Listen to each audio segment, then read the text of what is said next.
Map से app तक। नमस्कार, मैं हूं प्रिया आपके साथ। चीन की धोखेबाजी हो या उसकी विस्तारवादी नीति, भारत चीन को पिछले दिनों अच्छे से भांप चुका है और उसके लगातार तीखे तेवर दिखाने के बाद लगातार भारत ने मैप से ऐप तक चीन को हर कदम पर कड़ा संदेश देकर चीन की कमर तोड़ती है।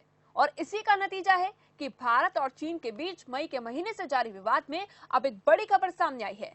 15 जून को जिस जगह पर दोनों देशों के सेनाएं आमने सामने आई थी, जब वहां से चीनी सेना करीब 1 किलोमीटर पीछे हट गई है, तो इसे क्या माना जाए, ये बड़ा सवाल है। सेनाओं के बीच लगातार सैनिकों को पीछे हटाने को लेकर मंथन चल रहा था। ऐसे में ये इस प्रक्रिया का पहला पड़ाव भी माना जा रहा है। वहीं एक और चीज जो इसमें सामने निकल कर आती है वो ये है कि गलवान घाटी के पास झील में जो बर्फ जमी हुई थी, उसके पिघलने के साथ ही अब झील में बाढ़ का खतरा बढ़ने लगा है। तो क्या इसे इस नजरिए से भी देखा जा सकता है कि चीनी सेना का पीछे हटने का बड़ा कारण ये है, या फिर ये माना जाए कि चीन ऐसा करके सिर्फ दिखावा करना चाहता है? खैर, चाहे कुछ भी हो, लेकिन भारत अपनी तरफ से पूरी तरह से तैयार है। आज इसी मुद्दे को लेकर हम चर्चा करेंगे। हमारे साथ कई मेहमान जुड़ेंगे, लेकिन उससे पहले इस वक्त जावेद पैरी जुड़ रहे हैं सबसे पहले हमारे साथ। जावेद पैरी हमारे संवाददाता जो इस वक्त की अपडेट हम तक पहुंचाएंगे। जावेद पैरी, जो जगह गलवान घाटी की जब हम बात करते हैं, जहां पर हिंसक झड़प हुई दोनों सेनाओं के बीच और भारत के 20 जवान भी शहीद हुए, वहां से 1 किलोमीटर के दायरे से पीछे चीनी सेना हट गई है। क्या कुछ अपडेट मिल रहा है इसको लेकर? देखिए, बिल्कुल एक बड़ी खबर आ रही है जो सूत्रों से मिल रही है जानकारी। जो गलवान घाटी है लद्दाख, जो 15 पिछले महीने 15 तारीख को जो क्लैशेस हुए थे दोनों जो चाहे चीनी सेना और वहीं भारतीय सेना के बीच में जो वहाँ पे हाथापाई हुई है, जो क्लैशेस हुए वहाँ पे, जिसमें 20 जवान जो है वो मारे गए थे। और उसके बाद ये फैसला कर लिया था भारत की ओर से कि जब तक चीनी सेना वहाँ गलवान घाटी छोड़कर नहीं जाएंगे तब तक ये विवाद जो है बराबर रहेंगे और डट कर रहेंगे भारतीय सेना। और वही देखने को मिला है, तब से लेकर अभी तक जवान जो है चट्टान की तरफ वहां पे डटे रहे थे। तो अब आज एक बड़ी खबर आ रही है कि चीनी सेना जो है वो 1 से 1.5 किलोमीटर पीछे हट गए। और जो उनके ये भी खबर आ रही है जो गाड़ियां वहां पे लगाई थी उन्होंने, और वही जो बख्तरबंद गाड़ियां या टैंक्स वहां पे लगाए गए थे, उनको भी वहां से धीरे धीरे करके हटाया जा रहा है। आज सुबह से ये बड़ी खबर आ रही है और ये इसका अच्छा खासा असर देखने को मिला है। जो भारतीय सेना ने वहां पे डटकर मुकाबला किया है चट्टान की तरफ। बिल्कुल जावेद पैरी, मैं आपके पास एक बार फिर से लौटूंगी। आप जो अपडेट दे रहे हैं वो अपने आप में बहुत महत्व रखती है, लेकिन इसी बीच हमारे साथ डिफेंस एक्सपर्ट जुड़ गए हैं इस वक्त, ब्रिगेडियर विनोद भट्ट जी। स्वागत है सर आपका। सबसे पहले मैं यही आपसे जानना चाहूंगी कि आप इसे किस नजरिए से देख रहे हैं, क्योंकि चीन का 1 किलोमीटर पीछे हटना और पिछले इतने दिनों में उसका कड़ा रुख उससे बिल्कुल अलग नजर आता है, लेकिन किस तरह से इसको देखा जाए? देखिए, ये भारत के लिए एक बहुत बड़ी जीत है, क्योंकि आप अगर ये देखें कि भारत ने एक त्रिकोणीय एंगल फॉलो किया था। उसने मिलिट्री लेवल पे मिलिट्री डिप्लोमेसी अलग फॉलो की थी, डिप्लोमेटिक चैनल्स खुले हुए थे, और जो स्ट्रेटेजिक प्रोपेगेंडा भारत ने किया था या जो स्ट्रेटेजिक रिटोरिक भारत ने अपनाया था, उससे बहुत फर्क पड़ा है। चीन को यह भी मालूम पड़ गया था कि भारत अब इस विषय पे 1 इंच भी पीछे जाएगा नहीं, और उसे यह भी मालूम है कि हमारी सामरिक शक्ति कितनी अच्छी है, हमारे जो डिप्लोमेटिक चैनल्स हैं वो फर्म और फ्लेक्सिबल हैं, और जो हमारा जो विश्व स्तर पे जो रेपुटेशन है या जो साख है वो चीन से कहीं बेहतर है। तो जैसा आपने कहा, बिल्कुल ऐप से अभी हम मैप पे ले गए हैं, उसके बाद स्वैप पे ले जाएंगे, वो जमीन वापस करेगा जो भी उसने ले रखी है, और उसके बाद हम चीन को रैप करेंगे। तो ये चीन के लिए बहुत बड़ी शिकस्त है, और भारतीय सशस्त्र सेनाओं के लिए, भारतीय जो गवर्नमेंट के लिए और डिप्लोमेटिक चैनल्स के लिए मैं सबको धन्यवाद देता हूं। और चीन को मुंह की खानी पड़ी है, क्योंकि देखिए चीन को ये आभास नहीं था कि भारत एक इतना बड़ा स्टैंड लेगा, या एक भारत इस कदर की शक्ति है। उसको लगा था कि शायद मैं अपना जो पुराना रवैया है उसके साथ मैं भारत के अंदर घुसता चला जाऊंगा और भारत कुछ कहेगा नहीं। तो उसको पता लग गया है कि भारत क्या शक्ति है, और भारत ने जिस अदम्य साहस का परिचय दिया है, मैं उन शहीदों को भी आज नमन करता हूं कि उनकी शहादत पे हमें गर्व और गौरव है कि आज चीनी सेना 1.5 किलोमीटर पीछे चली गई है। ब्रिगेडियर विनोद जी, एक और मेरे मन में सवाल उठता है, क्योंकि हमने जो धोखेबाजी पिछले दिनों देखी चीन की, जो 15 जून को हिंसक झड़प हुई उसमें बिना तैयारी के साथ, क्योंकि एक बातचीत होनी थी, आम सी बातचीत पीछे हटने को लेकर, लेकिन उसमें चीन ने क्या किया, उस धोखेबाजी को अगर ध्यान में रखा जाए तो अभी चीन को पीछे हटने को लेकर भारत उस पर पूरा विश्वास नहीं कर सकता है, और इसीलिए लगातार हम तैयारी कर रहे हैं, क्योंकि अब जब सर्दियां बढ़ने वाली हैं तो ऐसे में जितने भी उपकरणों की आवश्यकता होगी सेना को, वो सभी उन तक पहुंचाए जा रहे हैं। वहां पर लगातार फोर्स बढ़ाई जा रही है, वहां पर लगातार हथियार बढ़ाए जा रहे हैं। इसको भी हमें ध्यान रखना होगा, क्योंकि चीन का पीछे हटना इसका मतलब कुछ भी हो सकता है, वो कभी भी कुछ भी कर सकता है। बिल्कुल प्रिया, आपने ठीक कहा, क्योंकि चीन पे यकीन नहीं किया जा सकता, और ये पूरी जो समर कैंपेनिंग सीजन है ये पूरा एक लॉन्ग एंगेजमेंट में ही रहेगा, क्योंकि सेनाएं जितनी भी पीछे चली जाएं, भारत को सतर्कता और विजिल दोनों रखनी पड़ेंगी, और उसको अपने जो डिजिटल सर्विलांस है उसको भी काफी एक्टिव रखना पड़ेगा, क्योंकि चीन की बातों पे यकीन नहीं किया जा सकता है। और हमारा जो इक्विपमेंट जो इंडक्शन हुआ है, या जो फोर्सेस का जो इंडक्शन हुआ है, उसको हमें बरकरार रखना पड़ेगा, क्योंकि जब तक सर्दियों में ये दर्रे और पासेस बंद नहीं हो जाते तब तक हमें काफी चौकन्ना और दुस्त चुरुस्त रखना पड़ेगा, और चीनी सेना पे तो बिल्कुल यकीन किया नहीं जा सकता। बिल्कुल।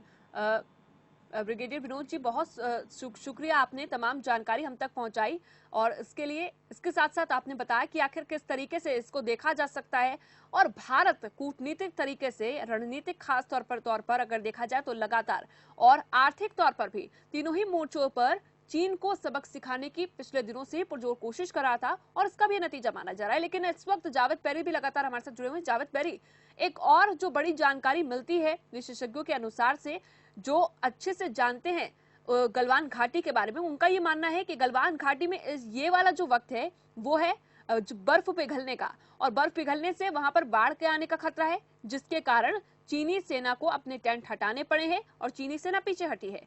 इसके बारे में क्या जानकारी मिल रही है? देखिए, बिल्कुल मैंने पहले भी बताया, जो वहाँ पे तापमान जो है माइनस के आसपास वहाँ पे रहता है, और बर्फबारी भी वहाँ पे जमकर होती है। और वहीं अगर हम बात करें, उसके बावजूद भी भारतीय सेना जो है वो डटकर रहे हैं वहाँ पे। 15 तारीख से लेके अभी तक जो सेना ने फैसला ले लिया है, और जो सेना को फुल पावर मिले है वहाँ पे कि जमीनी सतह पे जो कुछ भी करना पड़ेगा वो करने के लिए सेना तैयार थे। और वहाँ पे जो है अब खबर आ रही है कि जो टैंक्स बनाए थे चीनी सेना ने वहाँ पे, और उनको भी हटा दिया गया है। सुबह से लगातार ये काम जो है जारी है वहाँ पे, और जो सूत्रों से हमें जानकारी मिल रही है। और कहीं ना कहीं सेना डटकर वहाँ पे मुकाबला कर रहे हैं, और जो पहले से ही भारत ने फैसला कर लिया था 15 तारीख के बाद कि वहाँ पे जो भी जमीनी सतह पे जो भी हालात वहाँ पे हो जाएंगे, उसके लिए निपटने के लिए तैयार है हम। उसका ही नतीजा आज जो है वो निकल कर सामने आ रहे हैं, आज जो खबर आ रही है सूत्रों से। जी चलिए जावेद पैरी, बहुत शुक्रिया, आप नजर बनाए रखिए, क्योंकि इस वक्त आप लगातार सीमा से जुड़ी हुई खबरें हम तक पहुंचा रहे हैं। नजर बनाए रखिए, जो भी अपडेट होगा हम आपसे लेने की कोशिश करेंगे। लेकिन इस वक्त हमारे साथ major general doctor Ranjit Singh भी जुड़ रहे हैं, विदेश मामलों के जानकार हैं। बहुत स्वागत है जनरल साहब आपका। और इस वक्त सबसे बड़ा सवाल मेरा यही है आपसे कि इस पूरे मामले को, क्योंकि चीन का 1 किलोमीटर पीछे हटना, वो भी इतने समय की लगातार हो रहे कमांडर स्तर की बैठकों के बाद, आज चीन अगर 1 किलोमीटर पीछे हटा है तो क्या इसे अंतर्राष्ट्रीय तौर पर भी देखा जा सकता है कि लगातार भारत के साथ रूस हो, अमेरिका हो, ब्रिटेन हो, कई देश इस वक्त साथ आकर खड़े हुए हैं, क्या इसका सीधा असर माना जाए चीन का पीछे हटना? प्रिया जी, बहुत बहुत धन्यवाद अगेन। मैं अपने उन 20 शहीदों को सैल्यूट करता हूं कि आज उनकी वजह से चाइना पीछे भागना शुरू हो गया है। इसके साथ साथ जो कुछ और 4-5 कारण हैं, सबसे बड़ा कारण है देश की strong political leadership. Secondly, strong army, navy and air force. Thirdly, latest equipment we have got, चाहे वो रफाल से डरा है चाइना, चाहे वो टैंक से या मिग से या सुखोई से। और फोर्थली, जो भी चाइना की पिटाई हुई, जिसमें उसके 50 के करीब किसी की गर्दन टूटी, किसी की कमर तोड़ी, वो तो भाग गए चाइनीज। चाइना में 1 चाइल्ड पॉलिसी है, वो बेचारे बच्चे 2-2 साल के लिए फौज में आना भी नहीं चाहते, लेकिन जबरदस्ती कम्युनिस्ट पार्टी के लिए उनको नौकरी करनी पड़ती है। हमारा जवान देश के लिए लड़ता है, वो देशभक्त है, उसके अंदर एक जज्बा है, उसके साथ उसके अफसर खड़े हैं, और उसके साथ साथ जो प्रधानमंत्री का जो फॉरेन का विजन है, आज पूरे 116 देश कोरोना में प्राइम मिनिस्टर के साथ हैं। आज quadrilateral Japan, America, Australia, India एक साथ है। अभी रिसेंटली आप देखिए G7 में यूएसए के प्राइम मिनिस्टर ने इंडिया को ऑफर दिया है, और यूनाइटेड नेशन सिक्योरिटी काउंसिल में 2 साल के लिए 184 वोट इंडिया को मिले हैं। पाकिस्तान की असेंबली में ये डिस्कशन हुआ कि जीत गया भारत, कोई बात नहीं, को मेंबर बना दिया, लेकिन 184 आउट ऑफ 192 ये इंडिया की ताकत दिखाता है। साथ में 59 ऐप बंद करना, मोदी ने अपना जो विबो उसको छोड़ दिया, रेलवेज ने कॉन्ट्रैक्ट कैंसिल कर दिए, महाराष्ट्र ने कॉन्ट्रैक्ट कैंसिल किए, यूपी हरियाणा ने कॉन्ट्रैक्ट, बीएसएनएल, एमटीएनएल ने, अभी G4 अपग्रेडेशन कैंसिल। जगह जगह चाइना के अगेंस्ट बाइकआउट हो रहा है, चाइना की चीजें जलाई जा रही, पूरा देश एक है एक्सेप्ट कुछ एलिमेंट्स जिन्होंने और ये मेजर नहीं रंजीत जी, अब जब हमने पिछले दिनों अचानक से पीएम नरेंद्र मोदी का लेह दौरा देखा, लेह दौरे पर रवाना होने से पहले ही किस तरह से चीन के विदेश मंत्रालय की ओर से एक बयान जारी किया जाता है कि जिस तरह का तनाव बना हुआ है उस बीच ऐसा कुछ भी ना किया जाए जिससे तनाव और चरम पर पहुंच जाए। लेकिन फिर भी जब पीएम नरेंद्र मोदी वहां पर पहुंचे तो ये साफ हो गया था कि एक बड़ा संदेश चीन को पहुंचा है। और क्या उसका भी नतीजा माना जा सकता है कि इस वक्त नर्म होता हुआ चीन दिखाई दे रहा है? एक तो उन्होंने ये कहा विस्तारवाद का समय खत्म हो चुका है, विस्तारवाद को कोई एक्सेप्ट नहीं करना, विकासवाद का समय आ गया है। और उन्होंने एक तरफ तो ये दिखाया था, दूसरी तरफ विक्ट्री दिखाई थी। ये क्लियर मैसेज है, और जवानों के मोटिवेशन के लिए वो गए थे। एक प्रधानमंत्री माइनस टेम्परेचर पर जवानों को एड्रेस कर रहे हैं, इससे बड़े मोरल बूस्टिंग उन यंग ऑफिसर्स के लिए, उन जवानों के लिए से ज्यादा और कुछ नहीं हो सकता। ये एक बहुत बड़ा मैसेज गया है प्रिया जी। बिल्कुल एक बड़ा संदेश तो गया है, लेकिन इसके साथ साथ कितना भरोसा किया जाए चीन पर इस वक्त, क्योंकि चीन से लगातार सालों साल भरोसा उठता रहा है, जो उसकी धोखेबाजी का कायम लगातार उसकी धोखेबाजी कायम रही है। उस बीच उसका सिर्फ 1 किलोमीटर पीछे हटना, क्योंकि उसके परे अगर देखा जाए तो बहुत बड़ी फोर्स है जो उसने तैनात की हुई है अपने रास्तों पर। तो इस पर कितना भरोसा किया जा सकता है? फिलहाल तो पूरा तैयार है भारत। वो 1962 का भारत था, लेकिन अब 2020 का भारत है। जो कहते हैं वो करते हैं। पाकिस्तान को दोनों बार, बालाकोट है तो उससे पहले उड़ी वाला, आप देख लीजिए। अभी प्राइम मिनिस्टर ने जो कहा है वो कर रहे हैं। 100 आईटीबीपी कंपनी मूव कर गई है, माउंटेन डिवीजन मूव कर गया है, टैंक मूव कर गए हैं, पैरा कमांडोज मूव कर गए। ये तमाशा देखने के लिए नहीं, चाइना बिल्कुल डरा हुआ है कि पिछली बार तो जवान थे, अब के पैरा कमांडोज उनकी कमर तोड़ेंगे। और टेक्नोलॉजिकली इंडिया कम नहीं है, स्पेस डोमिनेंस हमारा है। आज स्पेस में अगर इंडिया की जो इमेज है, मैक्सिमम सैटेलाइट हमने भेजे हैं, तो इसलिए आज हमारा पॉलिटिकली, इकोनॉमिकली, स्ट्रेटेजिकली और हमारा जवान तो वर्ल्ड का सबसे बेस्ट फाइटर है, इसमें कोई दो राय नहीं। इन सब बातों को देखते हुए, और चाइना साउथ चाइना सी में उलझा हुआ है, 16 कंट्रीज से उसके बॉर्डर डिस्प्यूट या आइलैंड के डिस्प्यूट है, जगह जगह आइलैंड घेर रहा है। प्रागले आइलैंड, पराचे आइलैंड, टेनकापू आइलैंड, और नए नए आइलैंड बना रहा है। उधर से श्रीलंका का बेंटोटा पोर्ट उसने ले लिया है। तो इसको देखते हुए अमेरिका और इंडिया का जो 2+2 कॉमकासा अलायंस, ये बहुत इंपॉर्टेंट है। और जापान भी हमारे साथ है, इजराइल हमारे साथ है, यूरोप हमारे साथ आ गया, तो बचा कौन? चाइना बिल्कुल सेग्रीगेट हो गया है, बिल्कुल अलग थलग पड़ा हुआ है चीन, और इस बात को वो अच्छे से समझ रहा है। और इस बीच कोरोना हो या फिर भारत के साथ उसका सीमा विवाद हो, दोनों ही मुद्दों को लेकर दोनों ही मोर्चों पर इस वक्त चीन एक तरफ है और पूरी दुनिया एक तरफ नजर आती है।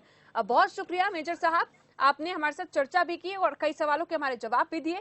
लेकिन इस बीच देखिए, भारत पूरी तरह से तैयार है, सर्दियों का आलम आने को है, और इसी के साथ लगातार हथियार पहुंचाना हो, सेना की वहां पर तैनाती हो, 32,000 से ज्यादा पैरामिलिट्री फोर्स वहां पर तैनात है, जो पहली बार इस बीच की गई है जब लगातार चीन और भारत का सीमा विवाद बढ़ता जा रहा है। हालांकि देखना यह होगा कि इस 1 किलोमीटर के चीन के पीछे जाने के बाद क्या तनाव कम होता है, या फिर चीन एक बार फिर से अपनी उन्हीं हरकतों पर वापस उतर आता है। एक छोटे से ब्रेक के लिए यहाँ पर रुक रहे हैं, जल्द वापस लौटेंगे, आप बने हमारे साथ।